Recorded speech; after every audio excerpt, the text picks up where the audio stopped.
صحابہ کرام پر جو طعن و تشریح کا سلسلہ جاری رہتا ہے اور عوام الناس میں اس کا ذکر بدگمانی اور شکوک و شبہات پیدا کیے جاتے ہیں کہ اصحاب رسول کے درمیان کچھ اختلافات ہوئے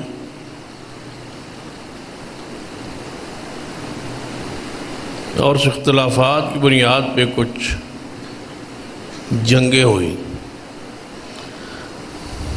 جسے تاریخ میں جنگ جمل اور جنگ صفین کہا جاتا ہے۔ ان سارے اختلافات کو محدثین کی اصطلاح میں مشاجرات صحابہ کہا جاتا ہے۔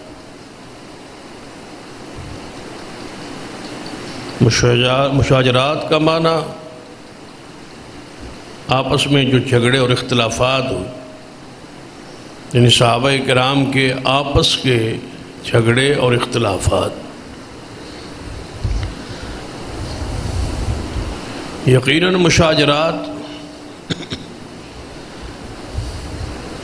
شجر سے ہے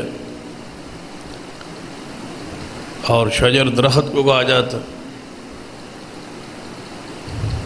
تو درخت پر ٹہنیاں اور پھل اور بے شمار اس سے جو متعلقہ چیزیں ہوتی ہیں،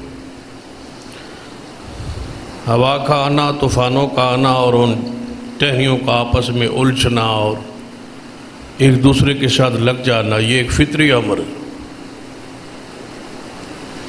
اس لیے کہا جاتا ہے مشاجرات صحابہ۔